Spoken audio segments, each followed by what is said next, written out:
সম্মানিত বন্ধুগণ, এই আপনাদেরকে ছোট্ট দুই একটা পরামর্শ দিই। বর্তমান প্রেক্ষাপট অবস্থায় এখন প্রচুর পরিমাণে বৃষ্টি হচ্ছে, চারিদিকে বিভিন্ন দূষিত পানি বা পানি ছড়িয়ে যাচ্ছে একটা এই ফানিগুলা, অর্থাৎ এখন ফানিবাহিত রোগগুলো খুব বেশি ছড়াবে।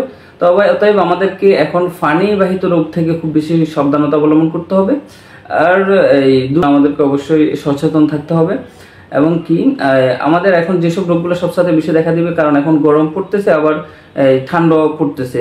তো আপনি এখন হয়তো বৃষ্টিতে ভিজছেন, এরপর সেই ঘরে আসছেন, গরম লাগতেছে, তখন আপনার কাশি দেখা দিবে, শুকনো কাশি যেটাকে বলি আমরা, প্রচুর পরিমাণে। এটা খুবই কষ্টদায়ক একটা কাশি। তো এটা হলে আপনি খুব দ্রুত এটা খাওয়ার সাথে সাথে আপনি কি করবেন, ভালো করে গোসল করে একটু শীতল জায়গায় থাকবেন। এবং কি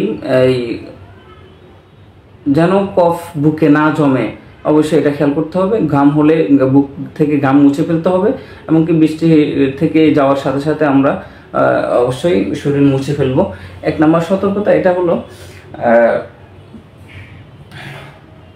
দ্বিতীয় আরেকটা হলো যে ফানিবাহিত রোগের ভিতরে কলেরা, ডায়রিয়া এগুলো হলে অবশ্যই আমাদের ঘরে কিছু টোটকা রাখতে হবে, যাতে আমরা এটা প্রতিষেধক হিসাবে ব্যবহার করতে পারি। যেমন আমরা ঘরে রাখতে পারি প্লাজিল রাখতে পারি, এরপরে আমাদের ইউনানি ওষুধ আছে ভেলগিরি রাখতে পারি, এরপরে যা হলো যে আতপাল শরবত, আতফল লিখতে পারি, নাউনিহাল লিখতে পারি।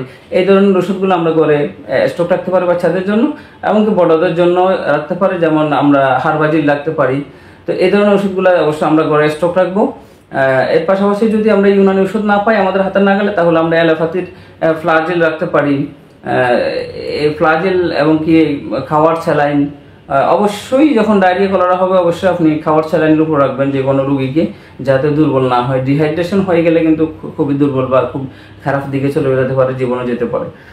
এই দুইটা বিষয় ফানিবাহিত রোগ থেকে বাঁচতে পারবেন। এরপরে এবং খুজলে এবং খুসপাসটা, এইটা থেকে বাঁচার জন্য অবশ্যই আমরা সতর্কতামূলক করে বায়োডিন তারপরে রাখতে পারি। এমনকি যে কোনো বিষয়ে যখন কাদা পানি থেকে আমরা যাব, সাথে সাথে আমরা লবণ গরম পানি করে পাটা ধুয়ে ফেলতে পারি, বা হাত মুখ যেখানে যেখানে লাগছে ওটা ধুয়ে ফেলতে পারি। এই বিষয়ে সতর্কতার মাধ্যমে আমরা অনেক লং টাইম অসুস্থতা এবং কি লং টাইম সমস্যা থেকে আমরা বাঁচতে পারি।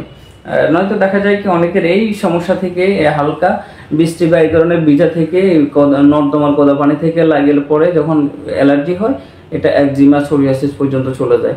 অতএব আমরা অল্পতে যদি সতর্ক থাকি, আমাদেরকে আল্লাহ তাআলা সুস্থতা দান করবেন। সবাই সতর্ক থাকুন, সুস্থ থাকুন। এই পরামর্শের জন্য আল কাউসার হেলথ কেয়ারে যোগাযোগ করতে পারেন স্ক্রিনে দেওয়া নম্বরে। আসসালামু আলাইকুম ওয়া রাহমাতুল্লাহি ওয়া বারাকাতুহু।